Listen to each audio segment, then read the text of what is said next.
വരുമാനം വർദ്ധിപ്പിക്കുക എന്ന ലക്ഷ്യത്തോടെയാണ് വൈറ്റില, വടക്കേക്കോട്ട സ്റ്റേഷനുകളിൽ ആദ്യഘട്ടത്തിൽ ബിവറേജ് ഔട്ട്ലെറ്റുകൾ തുറക്കുക. ബവ്കോയുടെ ആവശ്യപ്രകാരം ഈ 2 സ്റ്റേഷനുകളിലും കൊച്ചി മെട്രോ സ്ഥലം അനുവദിച്ചു. പ്രവർത്തനം ആരംഭിക്കുന്നതിന്റെ തുടർ ചർച്ചകൾ പുരോഗമിക്കുകയാണ്. അതേസമയം മെട്രോ സ്റ്റേഷനുകളിൽ ബവ്കോ ഔട്ട്ലെറ്റുകൾ സ്ഥാപിക്കുന്നതിൽ ആളുകൾക്ക് സമ്മിശ്ര പ്രതികരണമാണ്.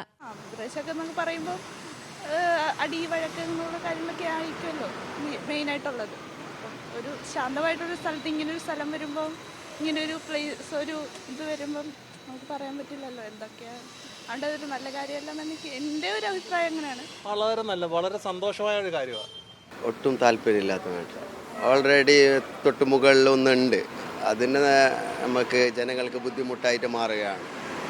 ഇപ്പം തന്നെ റോഡ് സൈഡ് എല്ലാവരും അങ്ങോട്ടും ഇങ്ങോട്ടും ആയിട്ട് കടന്നുകൊണ്ടിരിക്കുകയാണ്. നല്ലോണം അടിച്ചിട്ട് ഫിറ്റായിട്ട് നല്ലോണം ബുദ്ധിമുട്ടല്ലേ. വീട്ടിലാണെങ്കിലും ഫാമിലിയിലാണെങ്കിലും ടോട്ടൽ ഇഷ്യൂ നോക്കുകയാണെങ്കിൽ ബീവറേജ് എന്ന സംഭവം ഭയങ്കര ബുദ്ധിമുട്ടാണ്. മെട്രോയുടെ 2ാം ഘട്ടത്തിന്റെ ഭാഗമായുള്ള 7 സ്റ്റേഷനുകളിൽ പേ ആൻഡ് പാർക്ക് സംവിധാനം ഒരുക്കി വരുമാനം നേടാനും അധികൃതർ ലക്ഷ്യമിടുന്നുണ്ട്.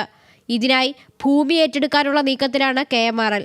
മുമ്പ് ബാങ്കുകൾക്കും വാണിജ്യ സ്ഥാപനങ്ങൾക്കും മെട്രോ സ്റ്റേഷനുകളിൽ സ്ഥലം അനുവദിച്ചിരുന്നു. കളമശ്ശേരി മെട്രോ സ്റ്റേഷനിലും വാണിജ്യാടിസ്ഥാനത്തിൽ സ്ഥലം അനുവദിച്ചിട്ടുണ്ട്.